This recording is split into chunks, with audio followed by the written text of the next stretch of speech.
Balloon Safari's Facebook page. We're having a wonderful, wonderful pre-dawn here in the Masai Mara of Kenya.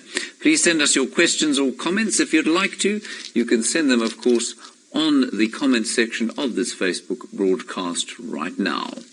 I'm just quickly trying to refresh my page so that I may find you and I may find each other. Let me see if I can't find it there. Here we go. I have found it, and now you may speak to me. I must turn my volume down, of course, otherwise I can hear myself waffling away, which is deeply offensive. Right, here we go. Like I say, the pre-dawn of the Masai Mara, it's probably about 58 degrees Fahrenheit out there, or 14 degrees Celsius. We have young Senzo, ex-South Africa, KwaZulu-Natal. He is on the camera. I am sitting up in the migration control room, perched just on that escarpment that you're looking at there, with a bit of cloud hanging above it. In the middle of your screen, that's where I am looking at this scene from. It's rather beautiful, and it's a fairly cloudless dawn, which we don't get very often here, so I think we're going to have a very bright sunrise fairly shortly. We're coming to you from Little Governor's Safari, that's where we took off at Little Governor's, and this is Governor's Balloon Safaris, and the three colourful balloons can be seen doing this every single day across the Masai Mara. Good morning, Stephanie. Good morning, Avjit. Good morning, Karen. You say, what a gorgeous view. It certainly is a gorgeous view. If you hear clapping every so often, it's because I'm killing flies around me. I must be rotting. Anyway, here we go. Let's see what we're going to find in our adventure in the sky today. It looks like the wind is blowing in a gentle sort of, I think it's a northwester at the moment. It's coming out of the northwest, blowing towards the southeast, and Senzo is currently moving over the riverine forest of the Mara River. Still no major herds up in this section of the Masai Mara just yet, but we had 4 or 5 rather spectacular zebra crossings and one topi crossing yesterday, so I think the herds are on their way. We had one strangely lone wildebeest who was hanging with the zebras. Anyway, he is perhaps the harbinger of things to come. Now, Kathy, you say you're looking forward to our balloon safari this morning. Oh, I somehow took that you were actually on a balloon, but you're not. You're obviously watching this. Mary, you're wondering how my head is. It's absolutely fine, thank you. It looks a little bit like I was attacked, which of course I was yesterday, but that is not important. For those of you who are wondering, I was attacked by a small bungee cord, which won our battle quite successfully with one blow. Now, I'm hoping that we're going to pick up some of the herds before we get too far south today. But let's just see. Things are a little bit dark still down there, you can see. We'll hopefully try and brighten that picture up slightly, and then we'll be able to see what's been lurking or hiding in amongst the trees for the course of the evening. There should be some elephants amongst them. There should perhaps be some buffalo. We're not going to see much like that, I must say. Ooh, dear. Don't worry, we'll get the focus back eventually. I'm wondering if it was my eye. No, it's not. No, dear. Senzo, what is going on up there? It is very difficult, of course. You've got to balance, not fall out of the balloon, and try and find things for us to see. Perhaps some baboons or monkeys resting up in the trees there. We've had one good baboon sighting while we were flying, but otherwise it's been fairly primate-free. Oh, Senzo has spotted something down there. I can't see what it is. Now, we've just cleared into an area of marshy land that I think is called the graveyard, if I'm not mistaken. It's called the graveyard not because death is nigh or death is close at hand here, but because it gets very wet and Land Rovers get stuck in this area quite a lot. In fact, the wind, I think, is blowing rather more north to south at the moment, which means that Senzo is over the Mara Triangle as opposed to the Mara National Reserve, all part of the Great Masai Mara, and of course all contributors to the great migration story that is unfolding before our eyes as the days go by. Let's keep a lookout for perhaps some warthogs in those holes. That's the kind of place they'd live. You might also find some hyenas coming out, or coming home actually, to their den sites like that. They tend to have them pretty much in the open out here, not often down in the depths. And remember, you can send any questions or comments that you'd like to during the course of this broadcast. We'll do our level best to answer anything that you might have to ask. Now, the landscape still looks pretty gold there. It doesn't look that green, and I mean, a lot of the grass has gone to seed already. And so, for things like those impala, well, they'll be looking for the greener leaves in amongst. And I'm not too sure about the rutting season for the impala at the moment up here, but it looks like those two are definitely not the best of friends and perhaps are competing. Unfortunately for them, there don't seem to be any ladies anywhere around, and so, well, unfortunately they'll be fighting for not much. Just having a little sparring session. You can see the other two balloons now, cresting the trees, and the sun yet to crest the horizon. I'm watching it from the top of the Olololo escarpment where I'm sitting now. A very beautiful and quiet morning out here it is. Now, they're quite low down to the ground, and as I've said before, these pilots are quite spectacular. What they do is, of course, it's not like flying an aeroplane where if you push a control, the aeroplane responds either by going up, down, or sideways. Here, you have to predict what it's going to do. There, the impala that those two rams are fighting over. You'll probably find one big fellow in the back there. Yes, there he is. You can see him there. He's obviously much more impressive to these ladies than that other fellow was, or those other two fellows. And so the pilot has got to, as I was saying, has got to predict very carefully how the balloon is going to react to his pushing of the propane burners and, of course, allowing the air to cool so that he can go down to this level. And I mean, I imagine that it must be very difficult to predict because, of course, the balloon does not respond immediately. There you can see he's pushing the burners now to heat up the air. You can see the balloon is not rising immediately. Now it seems to be gaining a bit of height. Mary, you say really low. Yes, indeed, it's pretty low, isn't it? Something up in that tree, perhaps. Maybe a barboon, the olive barboon. I think the most attractive barboon species that we have here in eastern and southern Africa. Doesn't include those rather special mandrills and things that you get, which are essentially baboons. And it looks a little bit wintry down there, doesn't it? But it really isn't. I mean, this place hardly has a winter. We are in it at the moment, but we're only about 3 centimetres south of the equator, so it hardly has any season change at all, but for the rains. We're coming to the end of what we call the long rains now, and while we still have been hit with a few thunderstorms during the nights, you find that things are generally dry at the moment, and I think that a cloudless morning like this, as the old adage goes, no shepherd's warning today. And so I think we're probably in for a cool and clear day. There is a bird. What kind of a bird? A raptor, a bare-legged raptor of the size and shape, I think, of a juvenile batelier. That's what I'd go with there. Juvenile batelier. There it flies. It is indeed a juvenile batelier. You can see exactly from the way it flies. You see that very shallow wing beats. That is a juvenile batelier. It's quite fun. Very gentle wind out there today, not moving very fast at all. Now I think we have some buffalo or topi down in the clearings there. I'm not sure which.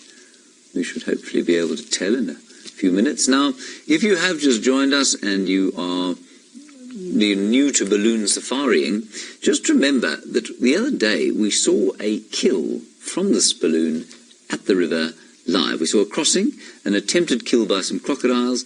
Hapless zebra got out and then was set upon by 2 lionesses of the Paradise Pride. Not very nice of them, but they had themselves some zebra breakfast. So anything can happen during the balloon. We have no idea how to predict what's going to happen. We also have no way of stopping the balloon. The balloon floats with the wind, and the only thing that the pilot, highly skilled as he may be, is able to do is to spin it on an axis. Hello, Barbara. Hello, Ginger. There are some zebra. They're not buffalo at all, or topi. Zebra. They don't look anything like buffalo or topi. And one lone. Is that a topi? I think it is. Ah, there are some topi. Now the topi, unbeknownst to me, are in fact major crossers of the river. We watched some impressive topi crossing yesterday. One of them, unfortunately, has now joined topi heaven. Let's hope. Hopefully it was a good topi. What is that? Is that a lion? It is. That's a male lion. That's fantastic. That looks like one of the Triangle Boys. This is their territory. Isn't that exciting? And probably his lady friend with him. Wow, yes, it is a lioness and a lion. The lion has not bothered to lift his head to say hello to you, which of course is very rude of him. That's very nice indeed. Now I wonder if those antelope have any idea that they are next to the fearsome lions of the Masai Mara here. I suspect not. You can see how they've stayed out of the grass. They don't want it to wet their fur. They want to be the dry dust, rather. And that's probably a mating pair. When you see a male and a female sitting there like that, it is usually that they are a mating pair. There's a topi. You can see the perspective of how close they are to each other and quite possibly totally unaware of each other's presence. That's great stuff. You know, we've often seen lions from this perspective, which is very special indeed. Marvellous. Good. We've now lifted way up into the sky. It'll go up to apparently about 1,000 feet. The pilot told me he'll go up that high, and depending on where the wind's blowing, definitely very little sort of west to east movement in this particular balloon safari. It's much more north to south, and still the sun has yet to crest the horizon. It's just getting slightly earlier every day. And there are those zebra and the other people enjoying their balloon safari. It is one of those cliched bucket list things to do. Now, Karen, you say, are we in the Agama Pride territory? We're more in the Olololo Pride territory at the moment. And so I think you might find that that was one of the Olololo girls and one of the Triangle Boys. We're quite far south, though.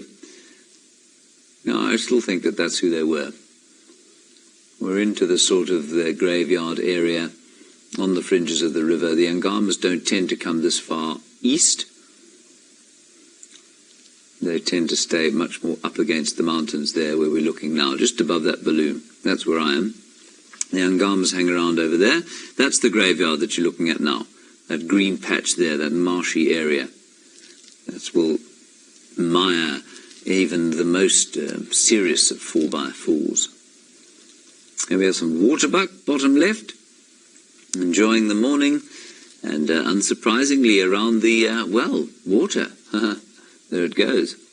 Hello, Liz. Good morning to you. Karen, hello. Hello, Barbara. These are the Defasa waterbuck, of course, distinct from the Southern African version. Look at that other one racing into the air. That's so cool. As opposed to the, what we'll just call them, plain old waterbuck down in South Africa. They, of course, have the white targets on their buttocks. These ones just have got white patches. You see that cloud to the left-hand side of your screen now disappeared, just catching the first rays of the sun because it's a bit higher up. And we might actually be able to see the rays of the sun catching that balloon. You see it spinning there. You see that spinning that it's doing? That is the pilot's skill allowing it to do that. And that thing hanging down from the balloon is, in fact, a camera, so that everyone can take a picture of themselves up in the sky and, keep it on the mantelpiece when they get home and say, you know, one day I flew over the Masai Mara in a balloon. This is a picture of us. And grandchildren can roll their eyes and go back to their Game Boys or whatever it is that they do. I think that's probably very outdated.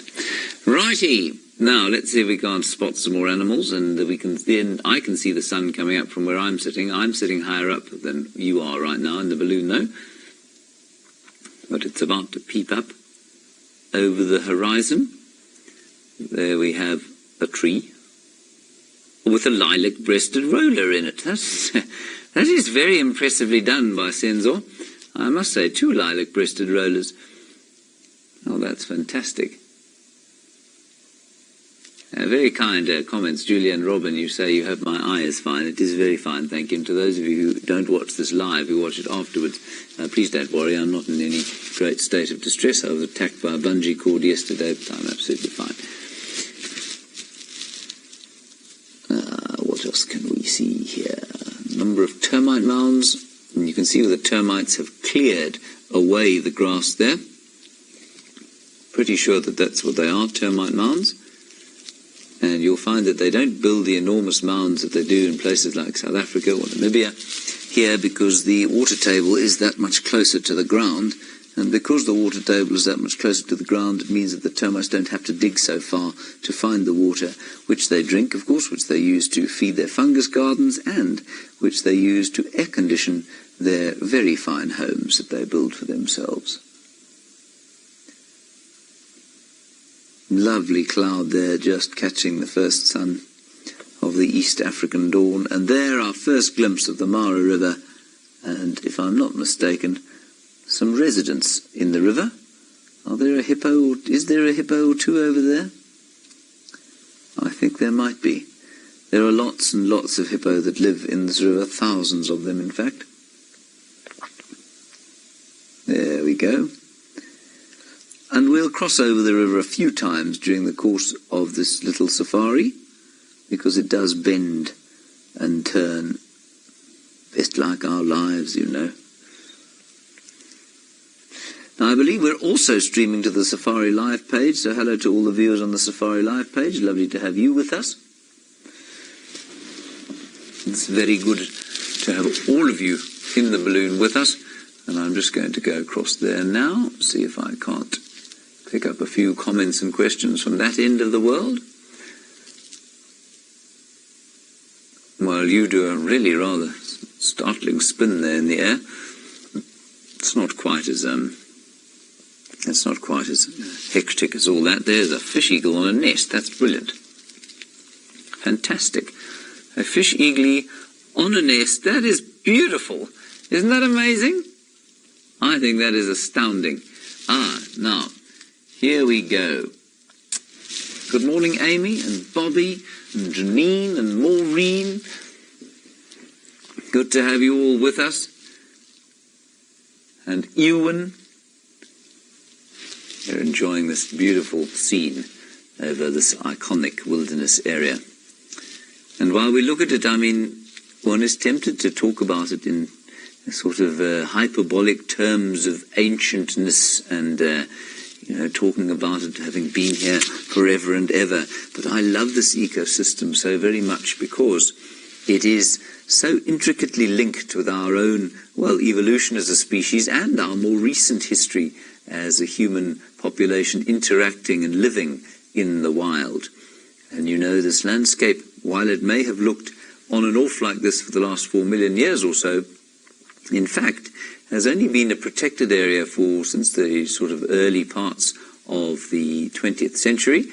And its current look and feel and the number of trees and the landscape itself has been intricately linked with the presence of the Maasai here and, of course, people who came before the Maasai. And so it really is a wonderful human as well as animal story. David Frederick Moser, you say, was that a bald eagle? Negative, David. We do not have bald eagles in Africa. You have them only in America. But it is a very close relative. It is the same genus as the bald eagle, and, of course, the bald eagle is a fish eagle, and that was the African version. They're a little bit smaller than the bald eagle, but, of course, everything's smaller than it is in America, isn't it? Stacey, you say, when are we going to put a microphone on Senzo? We're going to probably not put one on him. We're definitely going to send someone up there, though. Probably Steph. And Steph's going to put a microphone on. We'll just see what the sound is like, because you might find that it's just a sound of wind and then burning propane, which won't be great at all. But ideally, it would be nice to have some live sound from up there as well. And then the other thing, of course, is that you will notice the next time we do this broadcast, we will most certainly have some ambient sound, and that ambient sound will come from just outside where I'm sitting. So we'll put a microphone outside, and you can hear just the wonderful dawn chorus that takes place, at the height you're sitting at now, slightly different from the dawn course down on the plains. Now, what have we got there?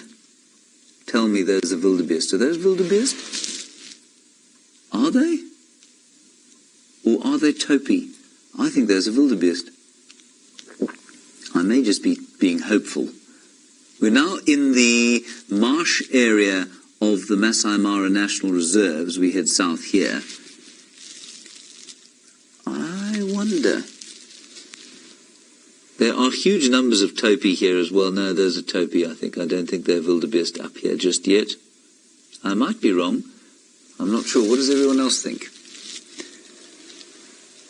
Shelley, you say, how many miles can we see? Well, from where Senzo is now to the escarpment where I'm sitting, it's probably about, not much more than 3 miles as the crow flies. But down to the south we can see all the way pretty much the Tanzanian border, which is probably about 10 miles. So that's about as far as I think you can see from here. Amanda, you say, do some of the birds from there fly to the USA for summer? That's a nice question, Amanda. You know, very few birds will make a transatlantic crossing. And some of them that do, we sometimes get something called an American golden plover that ends up in South Africa. What you find is that it's been blown off course. They don't really manage to come across here. I mean, no bird migrates over the Atlantic Ocean by default. They do get blown away every so often, though. Julie, you say they look like ants. They do look a bit like ants. I wish we could have seen exactly what they were. There's an Egyptian goose flying down over that lovely reflection over the river. And there are some hippo just below the other balloon. We've got some probably sacred ibis there flying in that beautiful formation. Isn't that lovely? Are they sacred ibis? I think they are. They could be eaglets. Sorry, I'm just not able to see quite as well as I might from this height. And Owen, you say great image in the water there. Absolutely it was, wasn't it? Every so often you might hear clapping. It's because there are a couple of flies up here. Deborah, you say bald eagles are in Canada too, so not only located in America. Yes, very good point. Thank you very much. All over North America, probably the temperate North America, I'd imagine. Janine, you say Senzo is a legend. He certainly is. And Lisa, you say watching from above the migration. Well, yes, is that the migration herds? Are those the herds of the migration below us there that look like antes? I'm not sure. Joe, you say, can the balloon be pointed to an area to land, or does the vehicle have to meet them somewhere? Joe, a vehicle, I imagine the most stressful job in this balloon safari, and it's his governor's balloon safaris, if you're wondering, I think the most stressful job must belong to the poor chap who has to figure out where this balloon is going to land, because, of course, he's got guests there paying, well, not a small amount of money to be in the balloon. And he's got to make sure that he has produced breakfast and champagne by the time they land where they land. And Joe, you have no control over where that balloon lands. It can take it up or down, but you cannot take them anywhere left or right. So it's up or down, you can't turn the balloon at all. So the most stressful job's got to be the poor chap who has to figure out and guess where on earth it's going to land. The pilots, though, are brilliant at figuring out where they're going to land. They know this area so well. They've done this so many times. And in fact, the chap that flew when I was in the balloon predicted to within 10 meters where he was going to put the balloon down. So the car was right there. Andy Skorobach, you want to know how long the Mara River stretches. It's 250 miles or so. It stretches from the Mau escarpment up north of where we are now, and then it winds its way all the way down into Lake Victoria. So interestingly, it doesn't go into the sea. Kenya is not landlocked, but this particular river does not go into the sea. Lisa, you said your balloon landed and they still had to drive you to breakfast. I'm sorry about that. When I was on it, they put us pretty much in the car. Yeah, Mike, you say good morning, and everyone looks like another stunning morning in the Mara. It is another stunning morning in the Mara. It cannot but be like that. Beth Geeky Turley, you say how many balloons are there up there? There are 3 from Little Governors, but there are about, it would seem, at least 1,000 operators of balloons. There is a villain, a crocodile, and they had a wonderful day yesterday. I'm being slightly facetious, but there are lots of balloons all over the Masai Mara.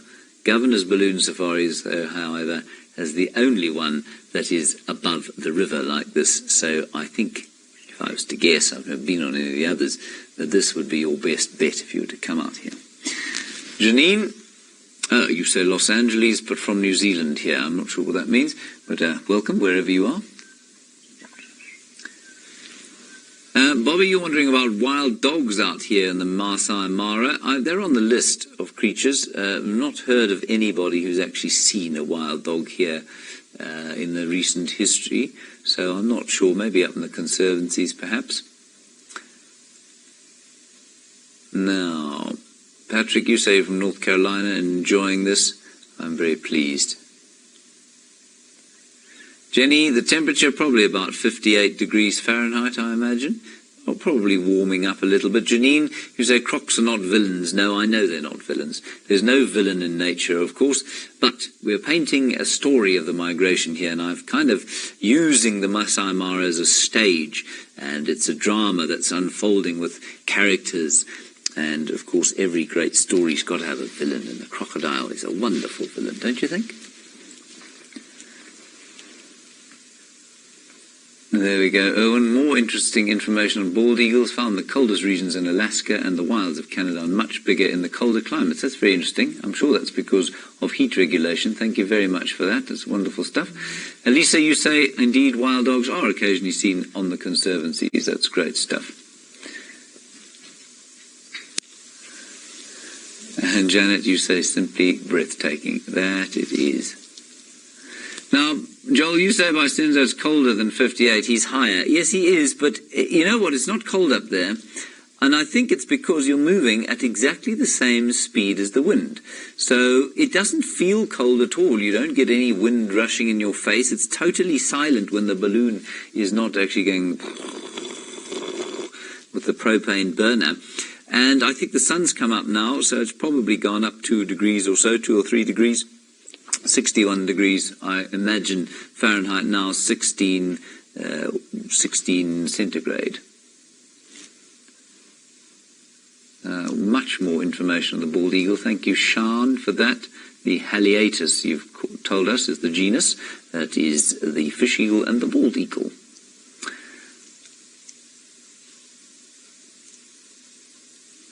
I'm just trying to read through these questions here. This is wonderful. Thank you for all of your questions and comments, all of you. And Andy, you say I got your name correct. Well, that's fantastic.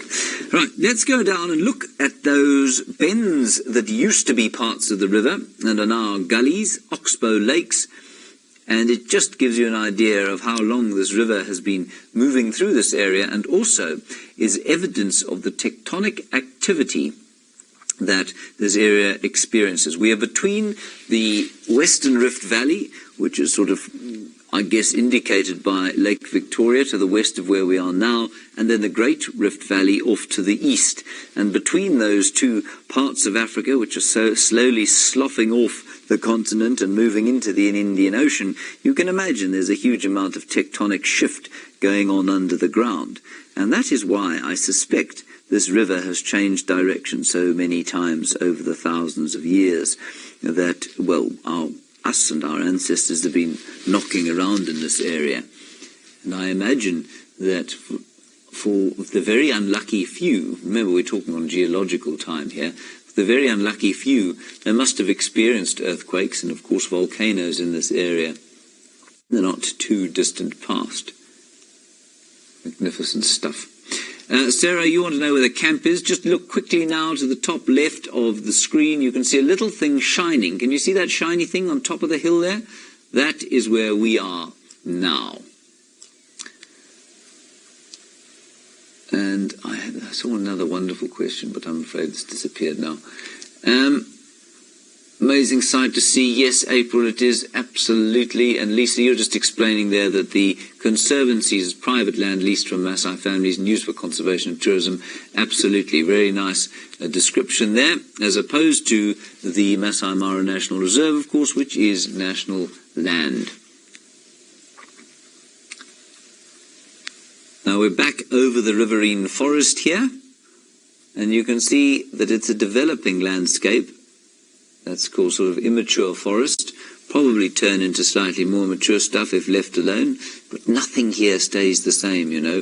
This is a very dynamic ecosystem, and it will change along with the changing seasons, the changing amounts of rain that we get every year, and of course with climate change as it goes. Nobody knows exactly how that's going to affect this area. Now we're back in the Mara Triangle. You can see we've crossed over the river 3 or 4 times now. We're now in the Mara Triangle, and you can see that it's not very green here yet, but there is still plenty of grass to eat, and we have had quite a lot of grazing activity there. You can see probably on the fertile areas of the Mara Triangle. Now these are not the areas where you'd normally find the big herds. These are the sort of ecotone areas between the forests and the big plains. So you'll find waterbuck out here, you'll find buffalo quite a lot, elephant will sneak in and out of these areas, and possibly the odd topi. Andrew, you said, do we have sand boas there? Looks like the correct habitat. I'm afraid I've never heard of a sand boa. Wildebeest! Good grief, sorry, we'll get back onto the sand boas lately when I can figure out what they are. Wildebeest up in the triangle, everybody. Now look, in the same way that one swallow doth not a summer make, as I've said to you before, one wildebeest doth not a migration make, nor in fact to do the 10 that we've just seen there. But they may have thousands of friends coming up soon. It's very encouraging to see. We want them up here, of course. We want them to feed our Agama lions. We also want them to cross the rivers and give us spectacular shots of them doing that.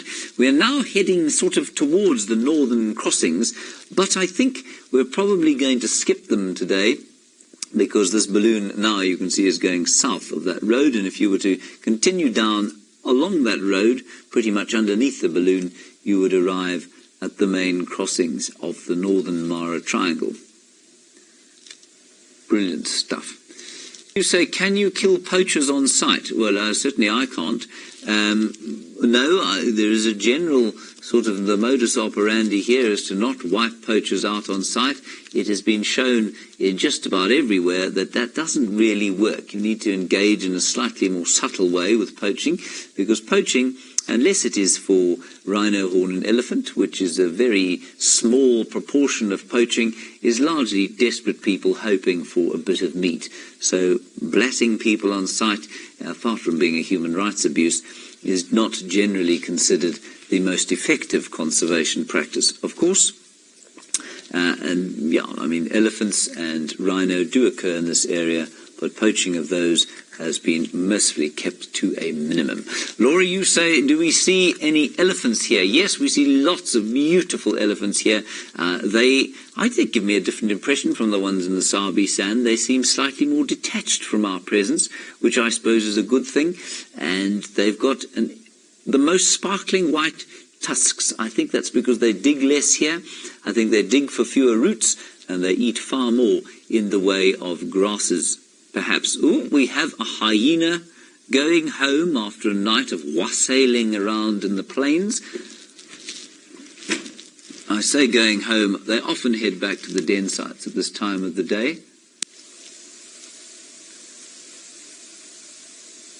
Now, Dee Long, you say all herbivores are welcome to come to Florida. You'll take care of them. Thank you, Dee. That's very kind. Joe, you say, are the hippos bigger than a Djuma? No. You know what?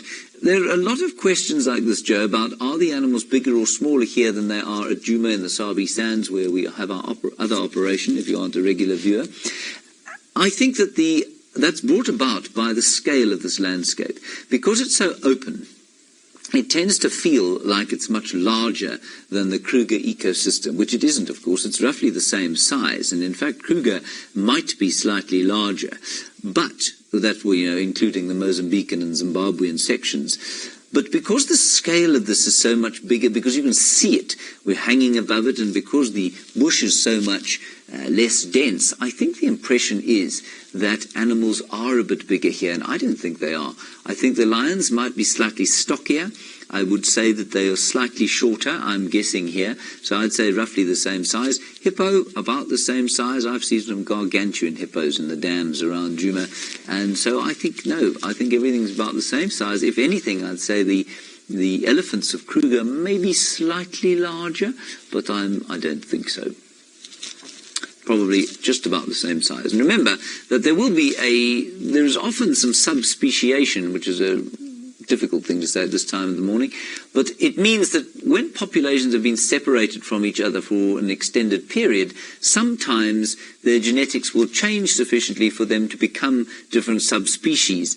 And there is a lot of argument amongst biologists and people who have nothing better to do with their lives about whether there are subspecies or not of, say, lions in this area, or the giraffe of this area, or the elephants of this area, and these debates will go on until every animal has been genetically sampled and checked, and then they can decide, you know, how closely related something has to be before it can be a subspecies. So when we talk about lions, there are many that consider the lions up here to be a different subspecies from the lions down in southern Africa. But of course they could easily interbreed with each other, and they would, were they to come across each other, were one of them to decide he wished to have a Kruger holiday and head down there, he would almost certainly find a girlfriend. Craig Gerson, you say, can I sing the lion song? Absolutely not, Craig. This is the morning. You only sing the lion song at night. Everyone knows that. Dina, you say you wonder if that huge ridge pride lioness will be seen on drive today. Are you talking about the one that Scott saw yesterday? She was big. Scott came back and he said to me, look, he is very reticent to describe any animal as bigger or smaller than any other, but he said that lioness that he saw yesterday was a monster. There we have two secretary birds heading across the plains, possibly looking for sand boas, which I'm pretty sure we don't get here, but they'll certainly be looking for other snakes. That's really a nice shot of the secretary birds. And there, when I was talking about the scale of the landscape, you can see exactly how big the scale is. And I think that gives a slightly false impression of how big the animals are. Cheryl, you said it looks like the moon. Cheryl, if we find the moon looking like this, I'd suggest we move there immediately. I think it'd be quite nice if it was covered in this amount of grass. And Dina, you say, yes, she was a tank. We're talking about the Ridge Pride lioness. She was quite a tank, wasn't she? MJ, you say, are we flying the drone? No, we're in a balloon.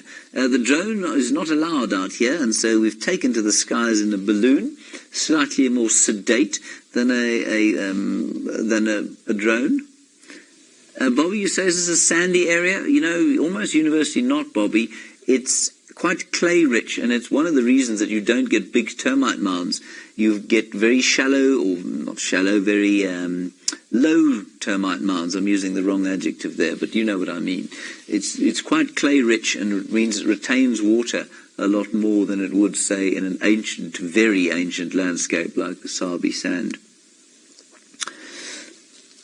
And Brenda, you say it's huge. It is, isn't it? It's just astounding. So not very sandy, and that's one of the reasons it retains nutrients from the old volcanoes that have layered ash on the area and kept the soil very rich in nutrients. The other thing you'll notice, as I've said before, is that if you fly in the drone over the Sabi sand, between the tufts of grass you can see an enormous amount of bare ground. It's totally normal. But this, you don't find that, and it's because the soil is so much richer here. You find that the tufts of grass stick together much more closely. And so it tends to be easier for the grass to grow here. The nutrient density is far higher.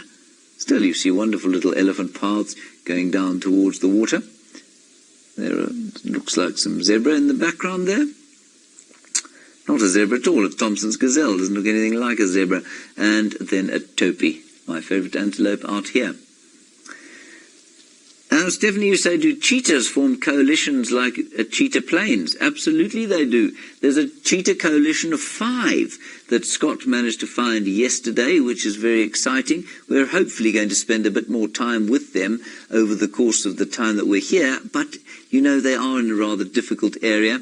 Suzanne, you say, what are the mountains' names there? Well, I can only tell you what that escarpment you're looking at is called. It's called the Olulolo. That's Olololo. Olulolo. Olololo. Olulolo escarpment. What it means, I'm afraid I don't know. Laura, you say, is the grass soft? It is actually. It's quite nice to lie in. I've attempted it a few times myself and enjoyed it thoroughly. And Chris, you've just given us the name of that Ridge Pride lioness. You say her name is Mdomo. I don't know what Mdomo means, I'm afraid. I'd like to figure that out. Can somebody please tell us, if you wouldn't mind, what does Mdomo mean? M-D-O-M-O. M-D-O-M-O. I'm imagining it's a Swahili word.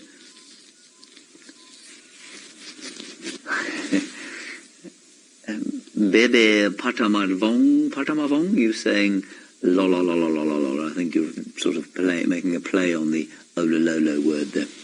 Anyway, we're hoping that these plains are going to fill up with wildebeesten fairly soon. Now, you see, we've come quite a long way south of the river. And it's so interesting to watch these balloon safaris because the wind does blow from a completely to slightly different direction every day.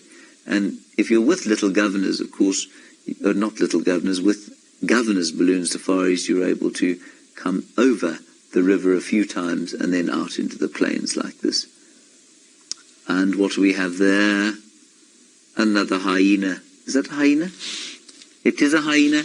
You see, as I said, they've been wassailing. This one has fallen in a ditch after a heavy night out and has not made it home yet. Wassailing hyena all over the place here. Some of the clans more than 90 strong. Those look like catfish in there, really? I don't think so. Maybe just mud piles in the shape of catfish. If I was a fish here, I'd hate to end up in a little dam when I could be in the Mara River. That said, I suppose I'd have to fight my way amongst the crocodiles there, so maybe I'd take that back. Now, I think that I'm not sure when the balloon is going to land. We just need to make sure that we don't land with you, because it can be slightly bumpy, and we don't want that. Actually, you say the animals here in East Africa have more success hunting than the ones in South Africa.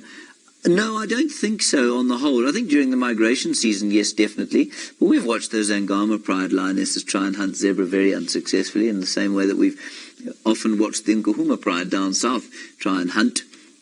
And sometimes they're successful and sometimes they're not. They probably catch about 2 out of every 10 times that they attempt it.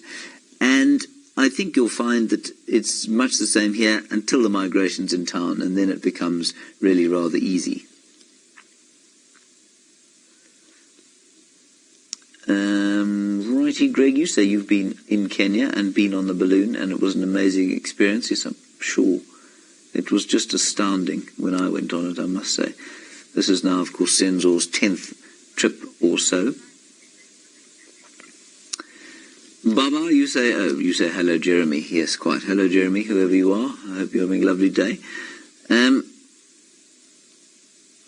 Brenda, you say you'd love to have this on the balloon when it lands at least once. Brenda, it's actually extremely gentle when it comes down, but the camera will shake around horribly, and so that's why we don't do it. There's a jackal, black-backed jackal, out for some, being bombed there, not by us, but by a crowned lapwing. He's obviously got too close to the nest. There's his partner running along saying, "Where have you gone? Don't leave now. We've only just started the discussion." And you can see they look much less like they've been wassailing than the hyenas. The hyenas looked exhausted, like they were sort of loping home. These chaps look like they've just got up to go and do a little bit of foraging. They'll definitely eat the eggs or chicks of the crowned plovers, which is why the crowned plovers took exception to their being around where they were. Wouldn't you like to walk down through this landscape? Doesn't it look too special? And touch the grass and smell it. Stand up on that termite mound and look at the zebra. Some starlings taking off there. Just too wonderful. And every little termite mound's got a hole in it that something lives in. Might be a warthog, might be a hyena, could be an aardvark, could be an aardwolf even. Where do side-striped jackals live, Stephanie, you say? Well, they live in those termite mounds. They have termite holes quite often.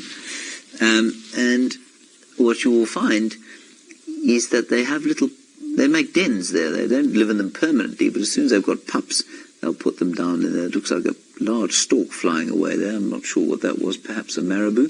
Topi.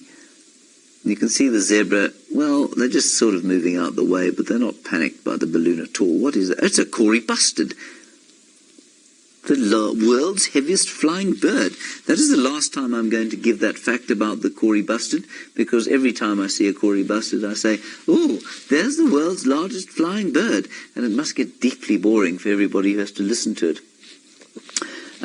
Jenny, I think you were asking about how fast these things can go. They go, as Lynn has just told you, as fast as the wind blows now. I don't think that this balloon is travelling at much more than, say, 5, 6 miles an hour, I'd say, plus minus. There and thereabouts.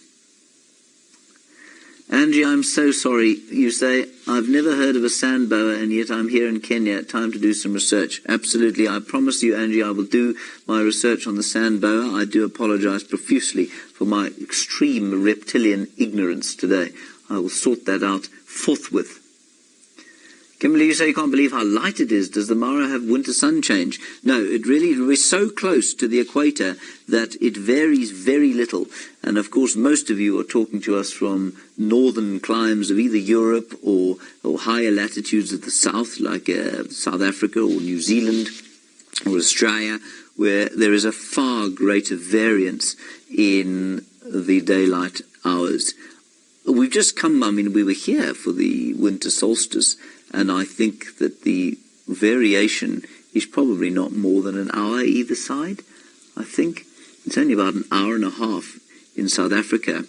I can work it out for you. In South Africa, it's about an hour and a half morning and night, so you get about 3 hours extra of daylight during the height of the summer versus the height of the winter. So here I would say it's probably about maybe an hour each side, but possibly only 45 minutes each side. And Baba, you say Jumbo James Hendry. Hello, yes, Jumbo to you, and Habari. My Swahili is coming, but not very well yet. Oh, some more wildebeest, can you believe it? 2 more of them. As I said, I saw one crossing the river yesterday. And there is a korhaan of some description. That looks like a black-bellied korhaan. Difficult to say. Wonderful flying, that. Oh, that's great. They always look so unwieldy, but they're very fast, because if they weren't, well, they'd be devoured, wouldn't they? Roshni, you say the movement of the balloon is dependent on the wind speed and direction. How is the weather today, James? The weather today in the control room here where I'm sitting is a fairly balmy sort of 24 degrees Celsius, I reckon, 75 Fahrenheit. Out there, I reckon it's probably gone up to about 18 Celsius now, so pushing 70, well, not quite 70, pushing around about, say, 68 degrees Fahrenheit. Bobby, you say, do we use trackers here? No, they don't use trackers here, but for anti-poaching patrols, they definitely use trackers for that. We seem to have a picture of the sky there. Wonderful. And we'll sort that out shortly. Bobby, trackers aren't really used here. Okay, I think we're about to lose battery and land this balloon, so we're going to sign off here. Please join us, wildsafariLive.com, from Djuma this morning for your safari fix. Otherwise, 11 o'clock Eastern Time.